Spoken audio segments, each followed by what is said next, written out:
So, good evening to you once again, ladies and gentlemen. Welcome to this last session of discourses on Rumi. So far we have spoken about love, about perennial philosophy in Rumi, about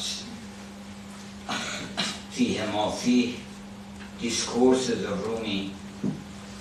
And tonight our topic is a little bit more technical, and I'm trying to avoid all terminology, high terminology of science of letters, to communicate what I want to say about the art of Rumi rather than the tools of Rumi.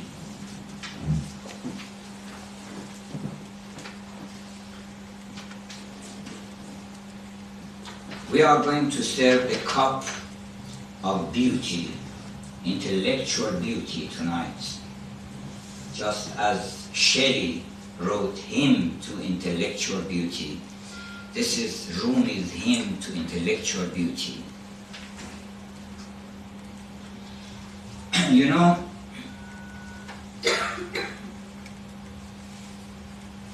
in literary criticism, there are different schools. Some more common and fashionable of them are 5 approaches to literary criticism, which I want to choose one of these 5 and to linger a little bit on that.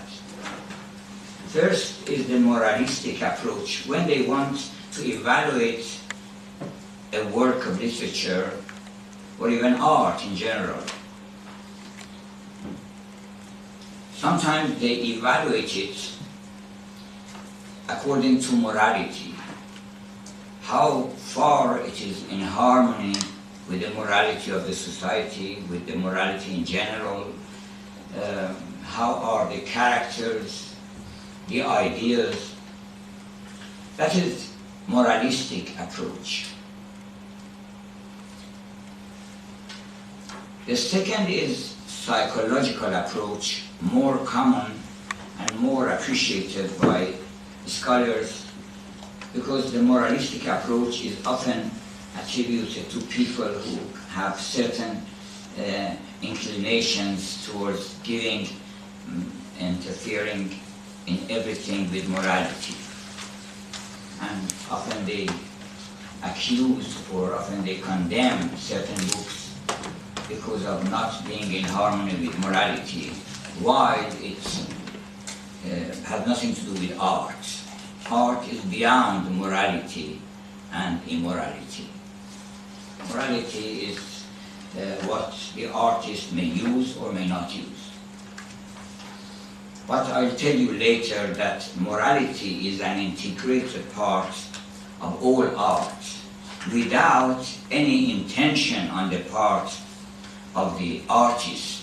The artist who tries to raise the level of morality of people is no great artist. But the artist, when he is doing the job, if he does it well, he helps finally, because he creates beauty, and beauty is the guide, is the star, the fixed star that guides you to morality, to all dignity and nobility. The second, I said, is psychological approach. For example, when they analyze or discuss about Hamlet, they say, how is it that he hesitates, why he hesitates, whether something in Shakespeare has created this idea, what has to do with Shakespeare, with the reign of truth, of course, in what they say. All different schools have a grain of truth, but they have something to say.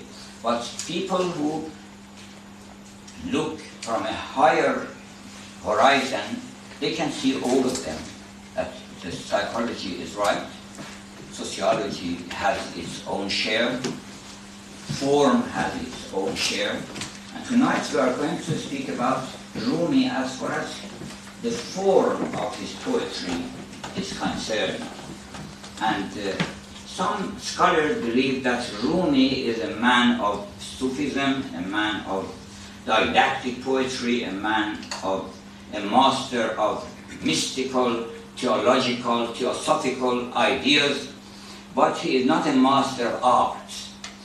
When he comes to word composition, he is careless, and he has not created such great pieces of art like Hafiz or Saadi, who is the paragon of perfection in eloquence and beauty.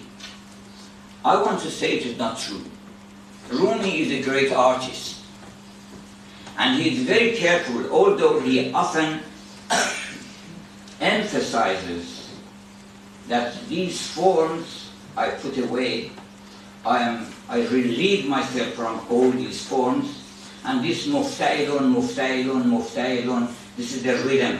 See, kosht mara is killing me. I want to put them all aside, the rhyme and the rhythm and the words, everything, and I want to speak with my beloved without words, without sounds, and outside of all these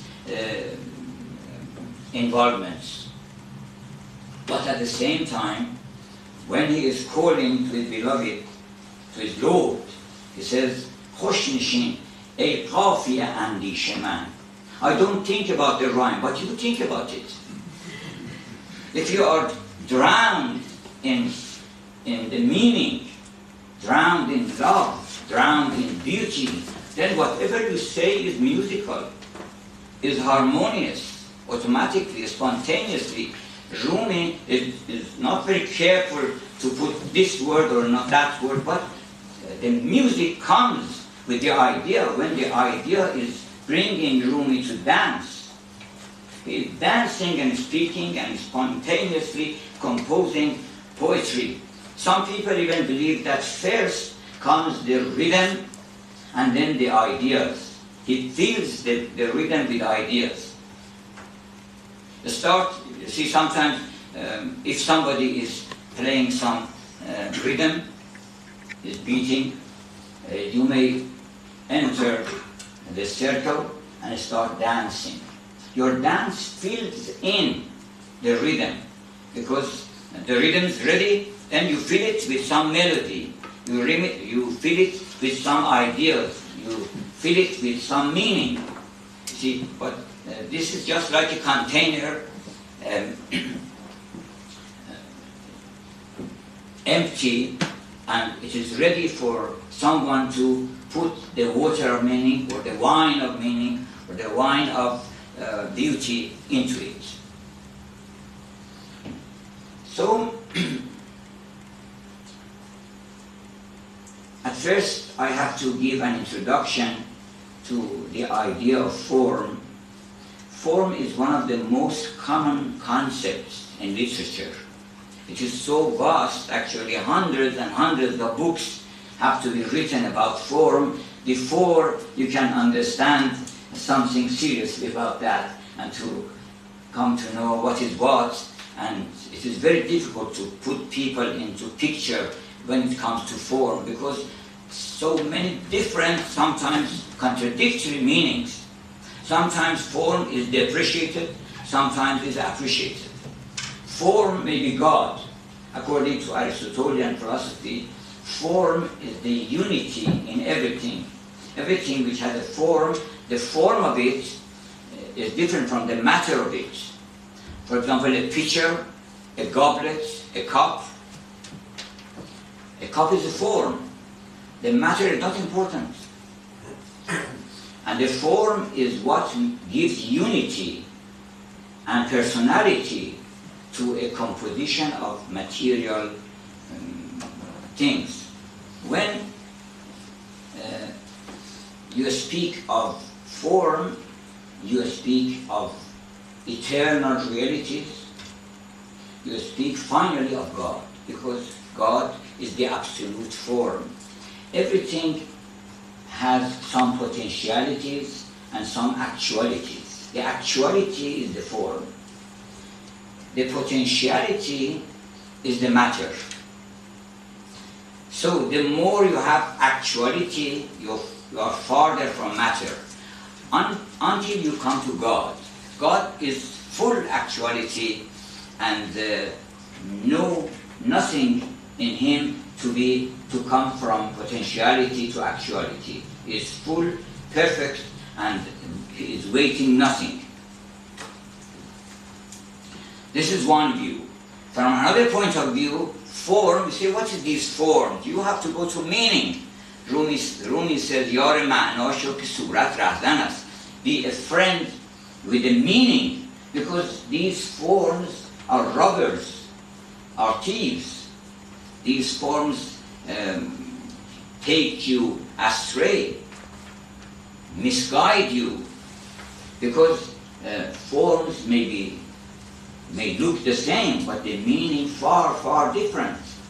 And one of the greatest deceptions in the world, Rumi says, one of the greatest deceptions done by all imposters and charlatans and people who deceive and try to rob people of their wealth. They all are disguiding people or misguiding people, misleading people by form. So let us read one story, the story of the parrot, and then we'll go back to other meanings of form. There was a grocer who had a parrot, a sweet-voiced, green, talking parrot. Perched on the bench, it would watch over the shop in its master's absence and talk to the customers. Once as it sprang from the bench. Of course, he has a little bit abridged it, the translator, but there are some other lines that once it happened that the grocer had gone home, and when he came back, a cat sprang from the bench and flew away. It has spilled some bottles of rose oil. Its master came from his house and merchant-wise seated himself at ease on the bench. Finding the bench wet with oil and his clothes greasy, he smote the parrot on the head, and it was made bald by the blow. For some few days it refrained from speech. The grocer, repenting, heaved deep sighs and tore his beard, saying, Alas, the sun of my prosperity is gone under the cloud. Would that my hand had been broken when I struck such a blow on the head of the sweet-tongued one. He was giving presents to every dervish that he might get back to the speech of his bird, After 3 days and nights, he was seated on the bench, distraught and sorrowful, like a man in despair, showing the bird every sort of marvels in the hope that maybe it would begin to speak. When a bare-headed dervish passed by, a bare-headed dervish like me, with bald head, passed by, clad in jawla, clad in rags, in Sufi dress, his head hairless at the outside of a bowl. Thereupon the parrot began to talk. Suddenly the parrot started talking. Oh, how did you become bald? Is it true that you have also spilled oil, the oil on the table? Thereupon the parrot began to talk, screeched at the dervish and said, Hey, fellow, how were you mixed up with the bald, oh bald pate? Did you then spill oil from the bottle? The bystanders laughed at the parrot's inference because it deemed the wearer of the frock to be like itself. You see, so Rumi goes on to say that thousands and thousands and thousands of people are misguided and misled by these similarity of forms, because people in religion say, he is a religious man. What is the meaning of he is a religious man? There are certain forms, and the forms can be assumed by anybody. Everybody can follow certain forms. So he deceives you that I am a man of God, while a man of God has no form, no particular dress. Some people have certain dress, white, a little bit larger than usual, put a long hat on their head. These are forms, and these forms impress people, and they show that what they actually are not. And Rumi says, after these poems I have not brought here, that a monkey, when he sees that somebody is praying, stands beside him and does like that. And he thinks that I am doing like him. Why thousands of miles is different from what the monkey is doing and what the man of God is doing. Now, I want to read a sonnet by Rumi to show you how the same meaning may have different, the opposite of the story of parrot. In parrot, the form was the same. The form was the same. The meanings are different. Sometimes there are many, many forms, very similar, but with different meanings. But the opposite is that there are different forms, but they all have one meaning. So that is the idea of diversity. You have to be able to accept diversity, go deep into the meaning, and then see that this form and that form and that form, although they seem different, but they are the same. So Rumi is calling his friends, morn arising friends, early risers. Who is there that discovered the dawn, who discovered us dancing in confusion like atoms? Who has the luck to come to the brink of a river, to drink water from the river, and to discover the reflection of the moon? Somebody goes to the river, he wants to take some water, but suddenly he sees the moon in the water. The moon is the symbol of the Lord, of God. And he gets the idea, oh, there's a moon. You see, so who is so lucky as to, when he is going to do something very ordinary, he suddenly happens to see what he has to search for, the moon. Who is there like a jackal, Ya'qub, from the shirt of Joseph, seeks the scent of his son? He asked to bring him the shirt of his son so that he would smell. He smelled, and then his eyes was returned, his sight was returned. You see, it often happens that you go for some ordinary, to do some very ordinary thing, and then something great happens to you. This is a great luck. Or a thirst like the Bedouin cast a bucket into the well, and in the bucket discovered the beauty like an ass load of sugar. You know, you remember the story of Joseph in the Quran, that when the brothers throw him in the well, some Bedouins in a caravan, they are passing by, so they sent down the pail in order to get some water. And instead of water, they brought up Joseph. What a great luck that you want to get some water and then some Joseph, the most beautiful, comes out of the well.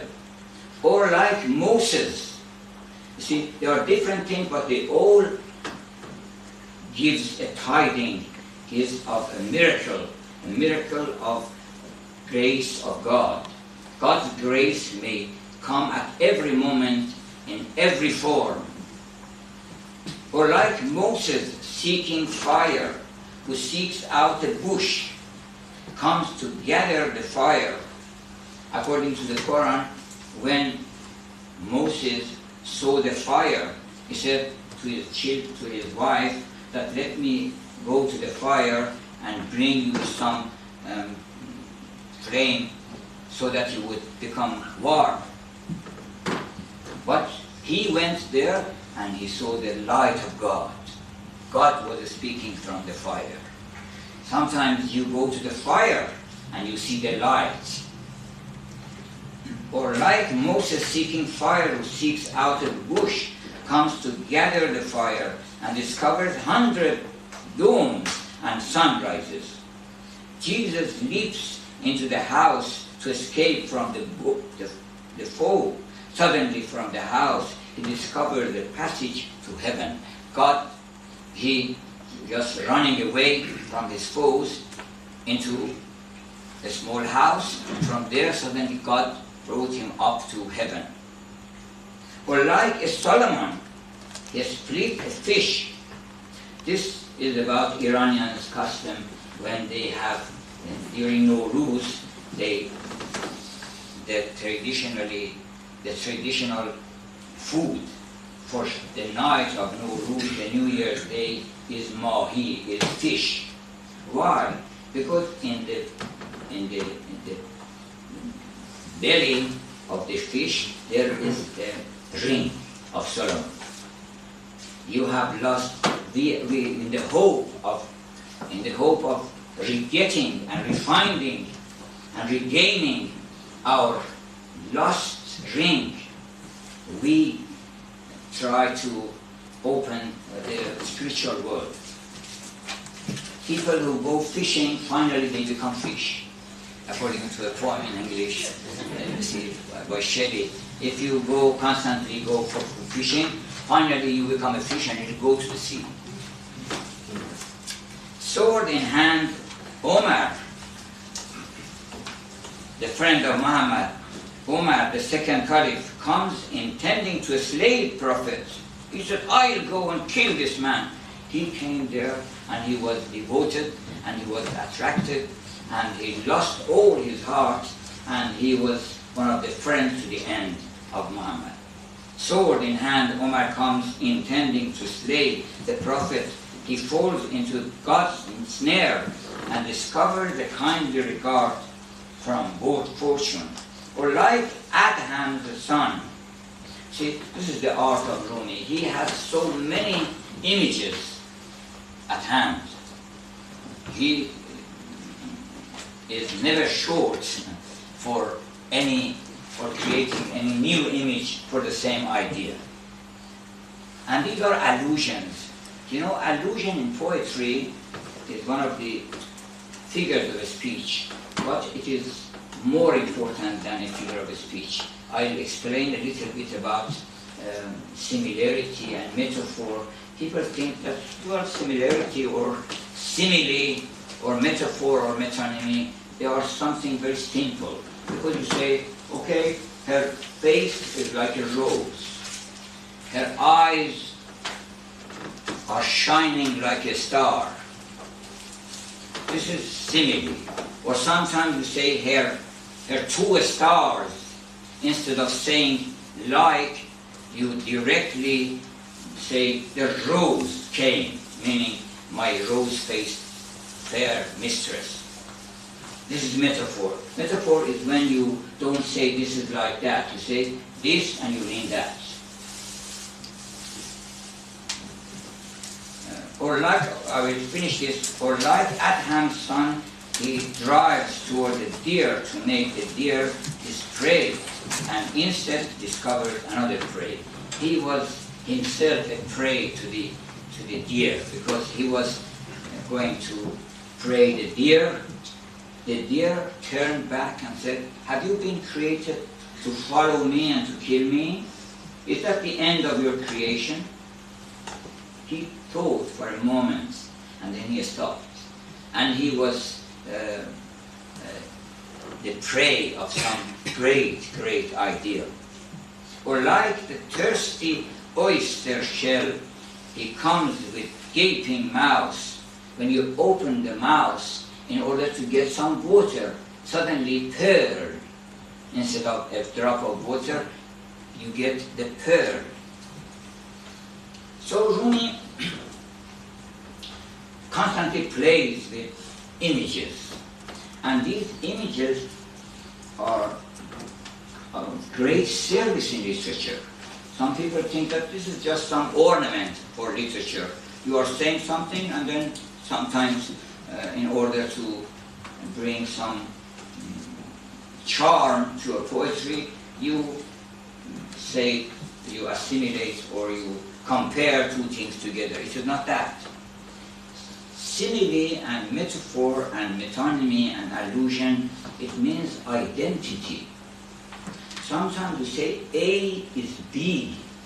You don't know. You see A, but you don't see B. I put them together. This is an equation. X is equal to 4. See, X something different. But when there is equation, you come to know that X is equal to 5. X is equal to 3. Y or Y is equal to 2. This is an equation. The equation of literature is as important as the equations in mathematics. The poet, as William Blake says, and Rumi says, and all great poets have said, first has to ascend to heaven and to contemplate things which no one has ever seen.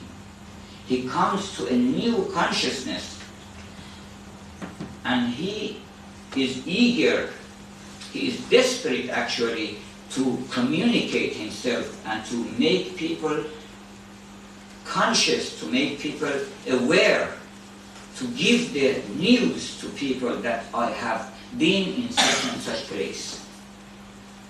Like a person who has come from an exotic country, everybody wants to explain that I have been to such and such country.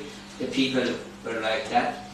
The poet first goes to heaven and contemplates the angels, the eternal forms, the eternal truths. And then when he comes back, he thinks, what can I say? These facts, these truths are inutterable, ineffable.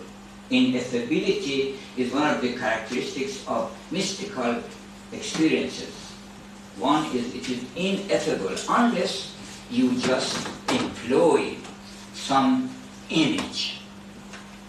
Actually, one of the great poets of, I think it is W. Yeats, or maybe Eliot, I'm not sure, that the main job, the main task of a poet is to find an image or a collection of images in order to communicate. He sees something, some similarity between his own experiences and these images. So he offers these images in the hope that people would be involved in these forms and finally get something, some idea of what he has felt. I remember how ignorant was the prince who said to Mozart, when Mozart was playing a piece of music, when it was finished, he said, how was it? He said, well, too many notes. Too many notes. Mozart said, one single note you cannot add, one single note you cannot omit, because it is inevitable. Literature and poetry and music and all good art comes to a level when it is inevitable. You don't want to make any change. Everybody wants to keep it as it is. Quran is inevitable. Rumi is in many cases inevitable. You cannot find, if you search and search and search, you cannot find a better word. Even the best man of letter cannot change one single word of that piece which has risen to the level of, you could say, sublime. In literature they call it sublime. Sublime is when you arrive to the, you have access to the eternal form, and that form without any fault, pure and clear, comes to your mind. This is the melody. In poetry, melody is the meaning. Some great meaning, some great truth comes to the heart of Maulana, to the heart of Rumi. He finds that God is jealous, for example. God is more jealous than you. And his jealousy is very serious, because if he finds you with someone else, he will get it from you. He will deprive you. And you may ask why he does not do a good job, because we want our mistress, we want our friends. How is it that if he finds us with someone else? But someone else means someone who is not a man of God, who is not a good person.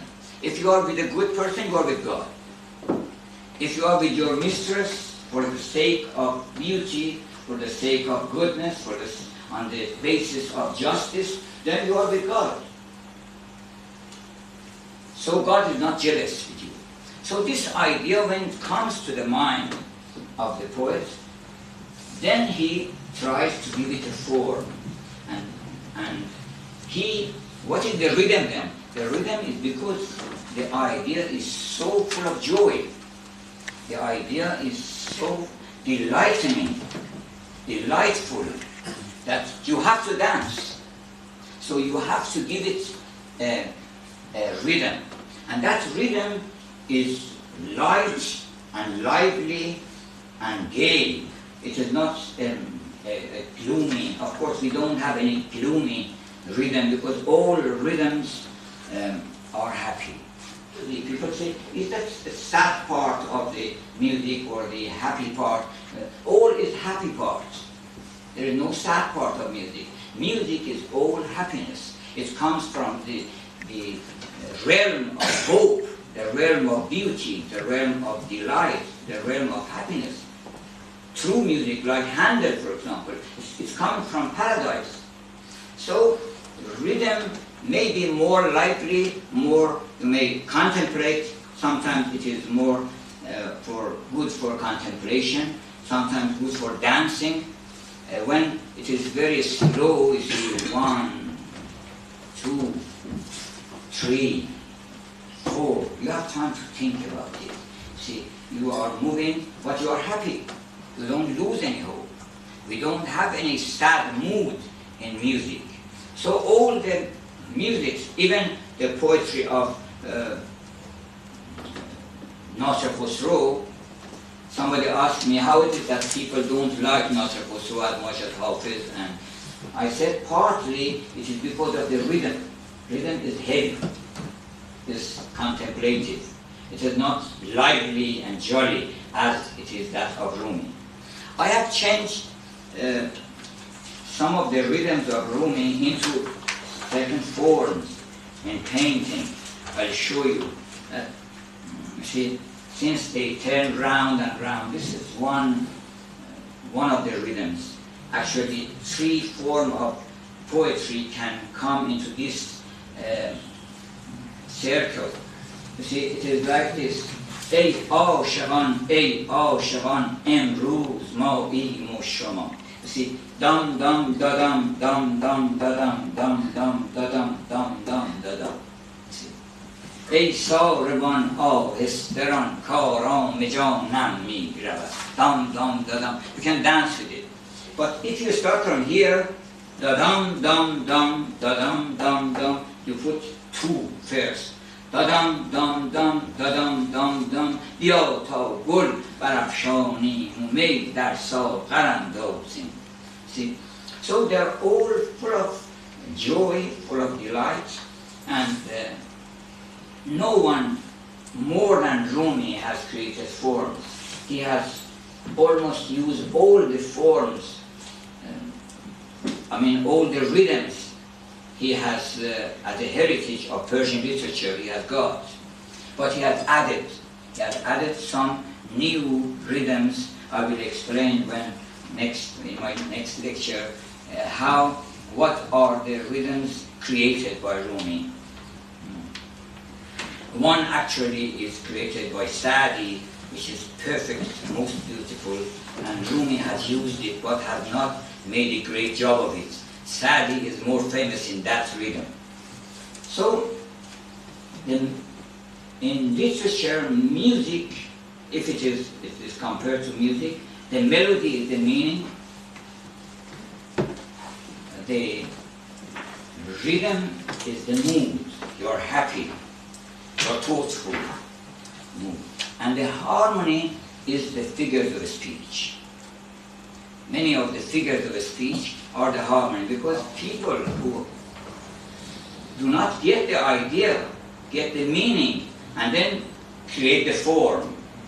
They change this word with that word, and then they say he is he has a good ear for sounds, and he has a good eye for the words, and alliteration, and assonance, and dissonance, and things like that. They try to give it some impetus, give it some charm, while there is no meaning.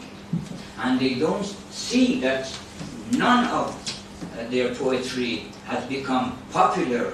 People don't read them. Rumi has created so many memorable phrases. They are very beautiful, memorable phrases, and that even people who are illiterate, they can recite it. Shakespeare has given the most popular quotations to English people. There are so many that some people think that Shakespeare has not done a great job. He has just connected some popular quotations and turned them into plays. So the third part, I want to linger a little bit on the third one, which is the harmony of the music.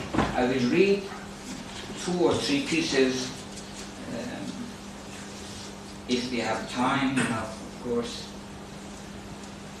Let me read this first. I am a painter, a picture maker. Every moment I fashion an idol, then before you I melt away all the idols. You see, every moment you see the mistress and you make a painting and you say, no, it is not he, it is not she. And then you destroy it.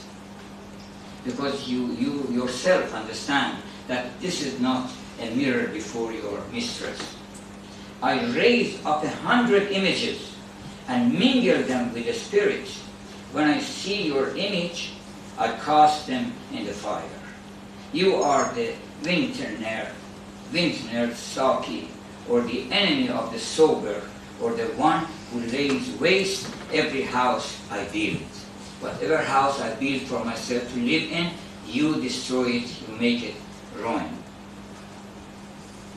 And this last piece is again about the different forms of happiness. Do not grieve ever any joy that has gone forever. If people are constantly sorrowful about the joys they have had once upon a time. Said, well, we were young and we could do this and do that, and what a good time it was. But Rumi says, never grieve over any joy that has gone forever, for it will return to you in another form. Know that for sure. Did not the child find joy in its nursing and in milk? When the child was weaned from milk, the joy came from wine and honey. This joy is an unqualified thing. The meaning is unqualified, no color, no form, nothing at all. But it can come to every quantity, every quality, every form, every color. The joy is unqualified thing which enters various forms, moves from box to box, between water and clay. It suddenly displays its grace in the water of the rain, again enters into the rosebud and lifts its head from the earth. He just rises. If you look at the flower, you suddenly see that, well, he has come up to tell you something. Say, hello, how are you? I am the same joy you once used to have. This is a new form of that. So there is a verse in the Quran that God's atvar means diversity and plurality of form is infinite. Every moment he has a new form. So you will never get bored with it. Every moment you will see him in a new form. He is ever fresh. Every time, every new time you think about him, something new happens to you. It is not an old God. It is true that English people say God is a good gentleman, an old gentleman. But he is not old. He is young, and every moment, just like a young boy, shows a new face, a shiny morning face.